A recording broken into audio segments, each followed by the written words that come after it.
Hello everyone, how are you? Well, I hope आप बिल्कुल ठीक ठाक हैं और आप अच्छे से पढ़ाई भी कर रहे हैं। अब as a matter of fact practice कर रहे हैं बहुत दिन से अलग अलग competitions, rather concepts not competitions. आजकल कॉम्पिटिशन जहन में चढ़े रहता है ना, क्योंकि बहुत उम्मीद है कि आप लोग अलग अलग कॉम्पिटिशन्स, कॉम्पिटिटिव एग्जाम्स में फेयर करके हम लोग को एक फेयर रिजल्ट्स की उम्मीद दिखा रहे हैं ऑलरेडी, और हम जानते हैं कि आप सक्सेसफुल भी होंगे। चलिए, any how, so the current lecture ਅੱਜ ਦਾ ਜਿਹੜਾ ਲੈਕਚਰ ਹੈ ਨਾ ਯਾਰ, ਉਹ ਹੈਗਾ again reading comprehension. Now reading comprehension एक ਇਹੋ ਜੀ चीज है ਜਿਹੜੀ ਆਪਾਂ ਪਹਿਲਾਂ कर चुके हैं, है ना, थोड़ा सा किया है हमने, तो प्रैक्टिस की है, लेकिन वही प्रैक्टिस को हम कंटिन्यू करेंगे।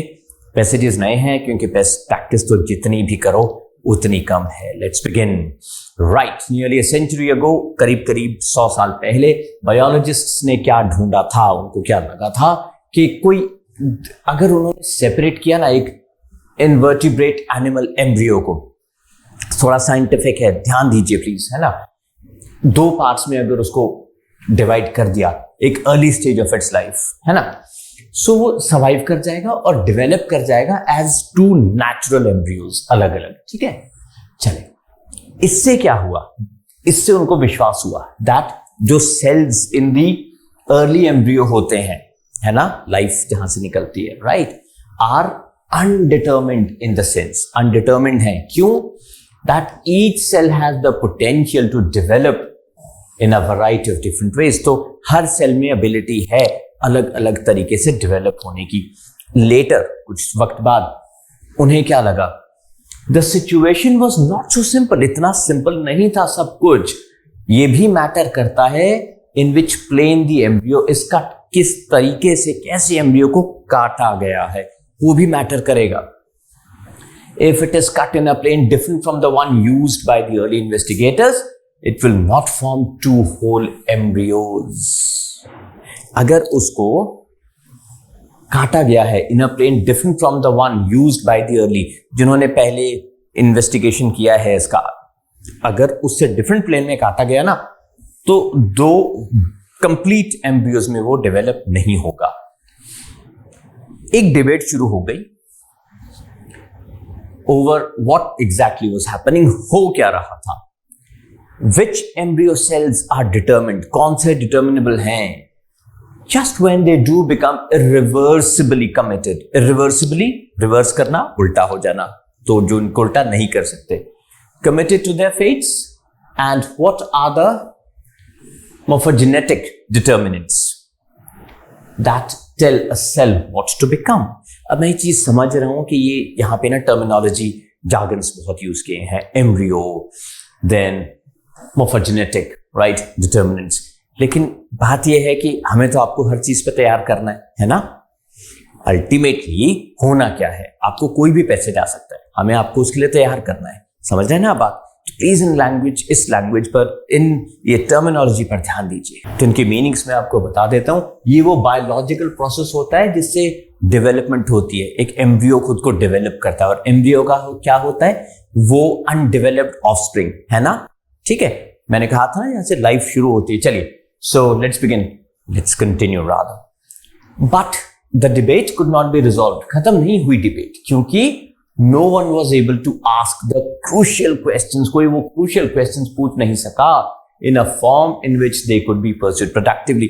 तो उस तरह से questions पूछे ही नहीं गए कि productively उनको pursue किया जा सके, कुछ रिजल्ट आ पाए। जो recent discoveries है in molecular biology, उन्होंने कुछ किया है, they have opened up prospects, scope बढ़ा दिया है, किसका, for a resolution of the debate, कि debate का कोई हल निकले। अब जो इन्वेस्टिगेटर्स हैं वो सोचते हैं they know at least some of the molecules, उनको ये समझ में आ गया है कि कुछ मॉलिक्यूल्स का तो उनको पता है, that as a morphogenetic determinants in early development. तो इस प्रोसेस में वो डिटर्मिनेंट्स हो सकते हैं, वो तो उनको आइडेंटिफाई हो गए हैं। They have been able to show, क्या दिखा सके हैं, वो प्रूव कर सके हैं in a sense. Cell determination कब शुरू होता है, जब एग फर्टिलाइज होता है, उससे भी पहले हो जाता है।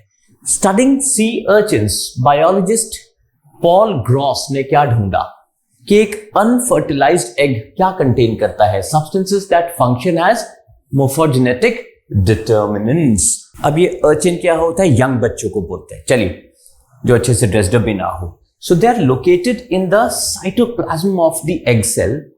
क्या होता है वो, ये देखिए, दैट इज उस पार्ट में सेल की protoplasm that lies outside of the nucleus, nucleus के जो बाहर होता है उसमें। अब इन द अनफर्टिलाइज्ड एग जो सब्सटेंसेस हैं दे आर इनएक्टिव और डिस्ट्रीब्यूट होते हैं कैसे, होमोजेनियसली। अब जब एग फर्टिलाइज होता है ना, सो सब्सटेंस एक्टिव हो जाते हैं जो पहले इनएक्टिव थे, एंड प्रिज्यूमेबली ये माना जाता है वहीं से जीन्स का बिहेवियर गवर्न होता है। दे इंटरैक्ट विद, उनके साथ जिनके साथ उनका इंटरैक्शन होता है, since because the substances are unevenly distributed, अलग अलग थोड़े इधर राइट, एग में। अब when the fertilised egg divides, जब वो डिवाइड होता है तो resulting cells are different from the start. जो रिजल्टिंग सेल्स होते हैं वो डिफरेंट होते हैं शुरू से ही और क्वालिटेटिवली डिफरेंट हो जाते हैं अपनी अपनी एक्टिविटीज में। इसीलिए कहते हैं कि जीन्स के अकॉर्डिंग हमारा बिहेवियर भी डिफरेंट होता है। जो सब्सटेंसेस हैं दैट ग्रॉस स्टार्टेड, जिनको ग्रॉस ने पढ़ा था, वो maternal messenger RNase products of certain maternal jeans हैं, उन्हीं के प्रोडक्ट्स हैं, ठीक है। ही एंड अदर बायोलॉजिस्ट्स, उन्होंने और कुछ और biologist studying a wide variety, जिन्होंने वाइड वैरायटी ऑफ ऑर्गेनिजम्स को पढ़ा है, उन्होंने क्या पाया है कि जो particular RNase direct in large part D synthesis of histones, क्या है ये, एक क्लास ऑफ प्रोटीन्स जो डीएनए के साथ बाउंड हैं, राइट।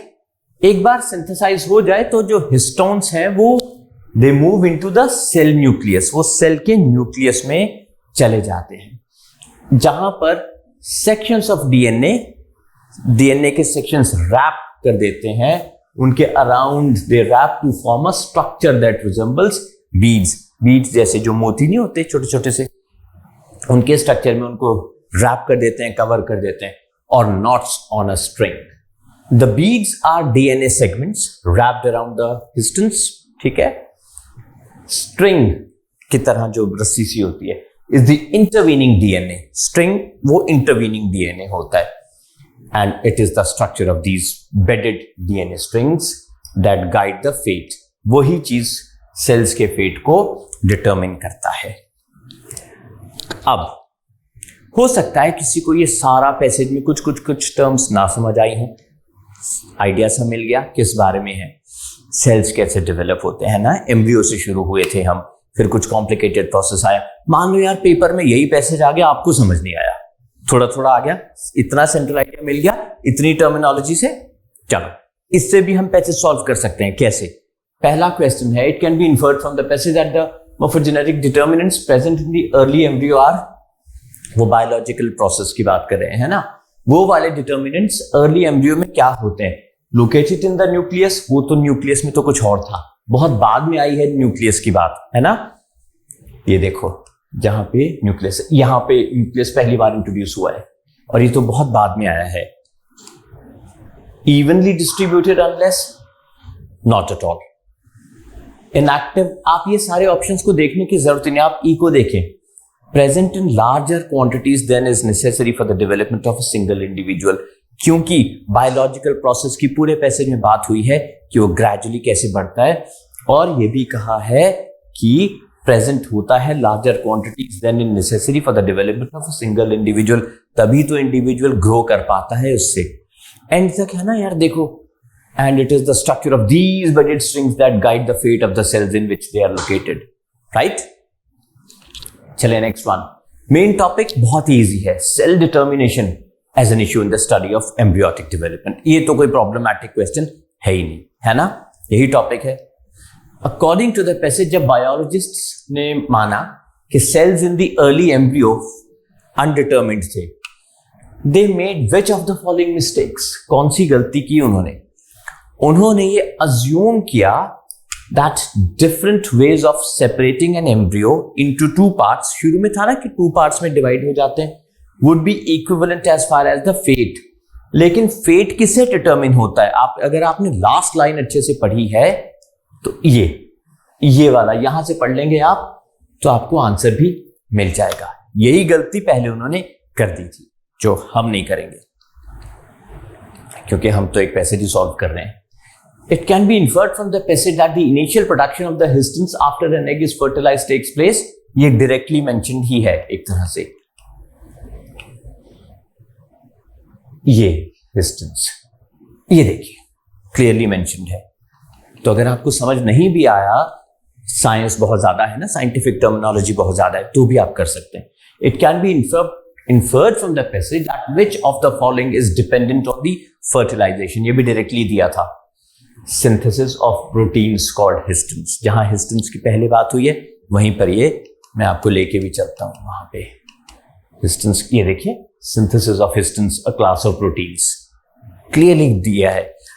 जब पैसेज पढ़ रहे हैं डर गए तो फिर काम खराब हो जाएगा। घबराना नहीं, कभी भी कोई चीज समझ नहीं आती तो जितना कॉम्प्लिकेटेड आपको पैसेज दिया जाएगा माइंड यू, उतना डायरेक्टली उसके आंसर्स दिए होंगे, क्योंकि पेपर सेटर को भी पता है कि सारे स्टूडेंट साइंस बैकग्राउंड से नहीं है या इस पर्टिकुलर बैकग्राउंड से नहीं है। तो जागन्स वाला अगर कोई पैसेज आ रहा है तो घबराना नहीं, उसके आंसर्स डायरेक्टली होते हैं। According to the mesoderm of a genetic determinants present in the unfertilized egg are which of the following। ये भी क्लियरली गिवन है, मैं आपको लेके चलता हूं वहां पे। maternal जहां पर टर्म भी यूज हुआ था, शायद यही हुआ है, it was mentioned somewhere here या पीछे हुआ है। we had it here in the passage। this is the first one। नहीं, यहां पे तो नहीं है, नहीं। all right, with this यहां पे भी नहीं है। अब आप इसको अच्छे से पढ़ें, इधर भी नहीं है, यहां मिलेगा आपको, ये है राइट, maternal। ठीक है, और इससे पहले इसकी बात भी हुई है, इसकी फिर से बात हुई है जहां पर आरएनए हमें दिखाई दिया था। Where are we come on, आप भी उसमें लिखिए अगर आपने ढूंढा है तो। ये देखें straight away given, right then. चलिए next passage. The other day, a student asked me what exactly the word liberal mean। Liberal, आजाद ख्यालों वाला या आजाद सोच वाला इंसान। She wanted to know whether liberalization promotes liberal values। क्या liberalization से liberal values promote होती भी हैं? उसने कुछ नोटिस किया था that institutions of higher education which are supposed, उनको करना चाहिए या expected होता है उनसे to promote liberal values, were finding it difficult to resist ideological and commercial purposes, rather pressures।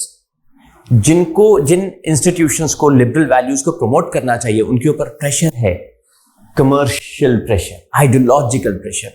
मेरी आइडियोलॉजी ये है, लिबरलिज्म चलेगा, मेरी आइडियोलॉजी चलनी चाहिए, और मेरे पास पावर है तो फिर मेरी चलेगी, ये प्रॉब्लम है।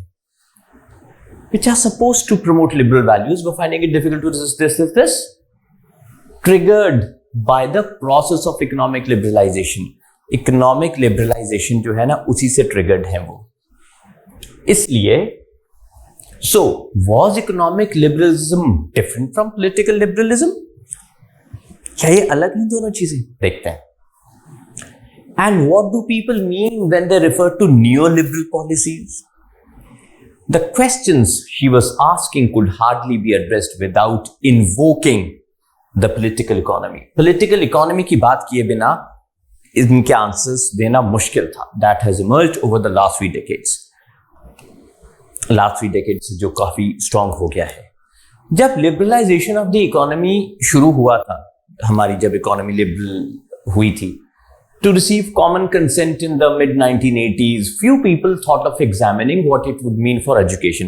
बहुत ही कम लोग को पता था कि एजुकेशन पर इसका असर क्या होगा। फिर 1991 में there came the dramatic announcement of a new economic policy हमारे यहां पे, accompanied by a package of steps to be taken for structural adjustment of the Indian economy। liberalize हो गई थी ना हमारी इकोनॉमी, बाहर की कंट्रीज को यहां पर इन्वेस्ट करना इजी हो गया था, है ना। The purpose of this adjustment was to facilitate India's integration into global economy, कि हम उसमें मिक्स हो जाएं, ग्लोबल इकोनॉमी बन जाए हम भी। Even then, education did not receive specific attention, क्योंकि फोकस किस पे था? इंडस्ट्री पे, पैसों पे। कुछ critics of the new economic policy ने एक्सप्रेस किया था एक घबराहट, एक डर about the result of the state withdrawal from its prime role and responsibility in sectors like education and health. उन्होंने पहले ही ये एक्सप्रेस किया था अपना डर कि ये स्टेट का जो फोकस है एजुकेशन और हेल्थ पे नहीं रहेगा। The national policy on education जो कि ड्राफ्ट हुई थी 86 में हैड मोस्टली अडहर्ड, उसने कंप्लाई किया था to the established state centric view.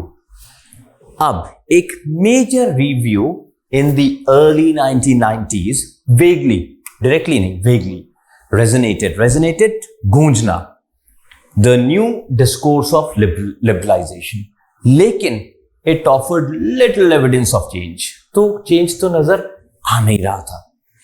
The program of action which was announced in 1992 stopped short, थोड़ा कम रह गया, of admitting that the state's role in education was about to change. Nobody, कोई सोच भी नहीं सकता था at that point that over the following decades, आने वाले decades में, दशकों में, स्टेट का जो रोल है एजुकेशन में वो चेंज हो जाएगा इस हद तक कि constitution would begin to sound like rhetoric. Rhetoric पुरानी चीज को भी कहते हैं, right?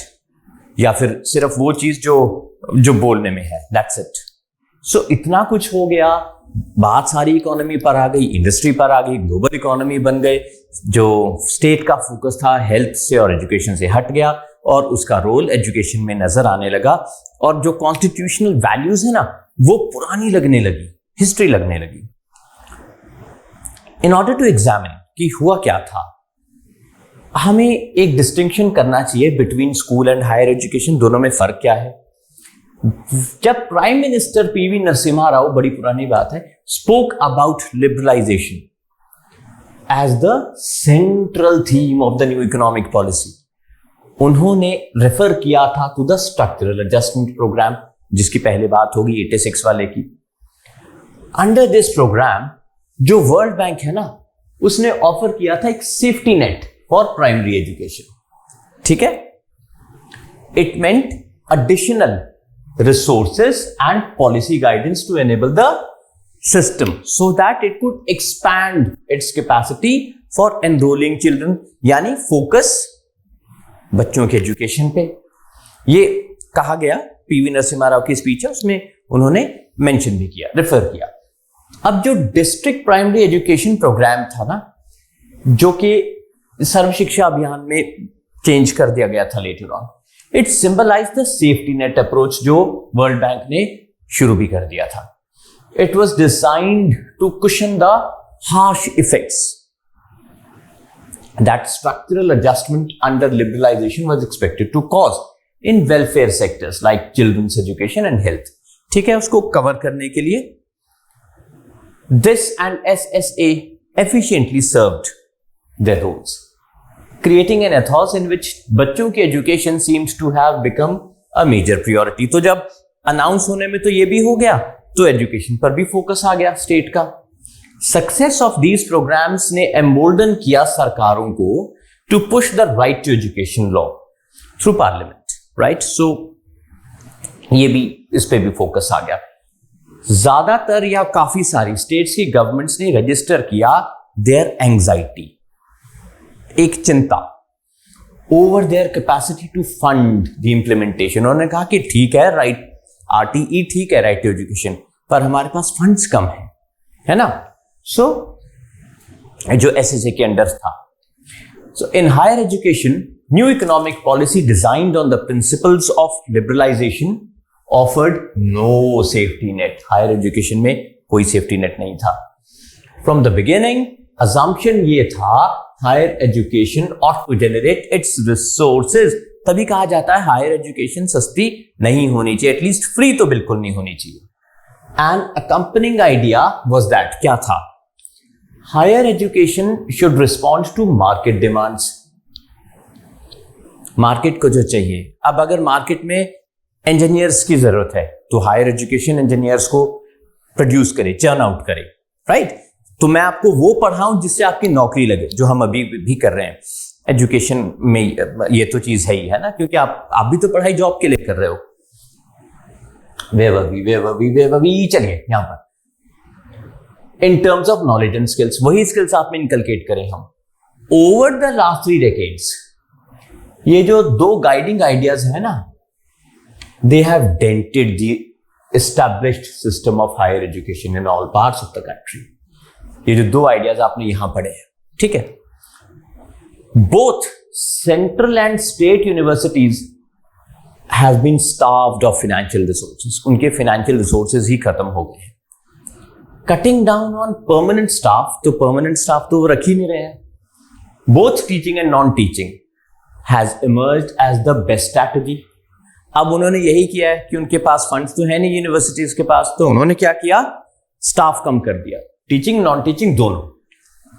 A complex set of outcomes specific to different universities makes any general analysis difficult. इसी की वजह से general analysis तो difficult है, क्योंकि सबके अपने अपने रोने हैं, अपना अपना सिनेरियो है। In some self-financed sources rather, mostly vocational in nature, have provided a means of income. कई जगह पे कई यूनिवर्सिटीज में वोकेशनल कोर्सेज सेल्फ फाइनेंस्ड कर दिया, तो उसमें बच्चे आ गए, वहां से उनकी इनकम हो गई। In others, such courses have been resisted by teacher unions. कई जगह पर ऐसे कोर्सेज को टीचर यूनियंस ने ही इंप्लीमेंट होने नहीं दिया। However, ये जो यूनियंस हैं, ये have gradually lost their power. धीरे धीरे उनकी पावर खत्म हो गई है। चलिए, which of the following statement true है in accordance with the passage? Purpose of adjustment was to facilitate India's integration. Clearly लिखा है कि इंडिया की इकोनॉमी ग्लोबल इकोनॉमी बन जाए, ये तो बिल्कुल ठीक है। It was designed to cushion the harsh effects, दोनों ही हैं। अगर हम वापस चलें तो ये कुशन वाली बात भी है, ये देखिए यहां से है, राइट। आपके लिए मैं इजी कर देता हूं, मैंने बहुत ज्यादा यहां हाईलाइटिंग कर दी है, ठीक है। और इसको देखें हम, वेट, यहां आपको मिल जाएगा, ये देखिए, इसको भी मैं वैसे ही करता हूं, erase and then no, the purpose of this integration into the global economy, दोनों ऑप्शन स्टेटेड है। कितना सिंपल सा क्वेश्चन है। चलिए, सेंट्रल थीम क्या है, बहुत इजी, लिबरलाइजेशन। शुरू कहां से हुआ है पैसेज? ये देखिए, अदर डे दिस। क्या लिबरलाइजेशन एक्चुअली प्रमोट कर रही है लिबरल वैल्यूज? हमारी एजुकेशन उस डायरेक्शन में जा भी रही है या नहीं? चलिए next, which two guiding ideas have dented? Very easy, हमने ये बात भी की थी, जहां पे dented की बात आई थी, ये erase. These two guiding ideas have dented. Very simple. Directly दिए हैं, देखिए ये आंसर्स, इतना मुश्किल है ही नहीं है। Higher education should respond to market demands, है ना, in terms of knowledge and skills, right? चलिए, knowledge एक और skills एक। Choose the word which is the most similar in meaning to triggered. Triggered का मतलब क्या होता है? Started होता है triggered का मतलब। Choose the word which is most similar in the meaning. Liberal. Liberal क्या होता है? Kind and generous. 1 and 2. Rhetoric. अब हमें क्या चाहिए? Opposite. So it's pronounced. Pretty simple. All right. So I hope आपको ये questions और दोनों passages easily समझ आ गए होंगे। थोड़ी सी प्रैक्टिस करें, हर फील्ड के पैसेजेस हमने आपसे प्रैक्टिस कराने हैं, सो दैट आपको किसी भी पैसेज में ऐसा ना लगे अगर पेपर में आ जाए, ओह माय गॉड ये क्या आ गया। Right, with these words I am signing off, take care, bye bye.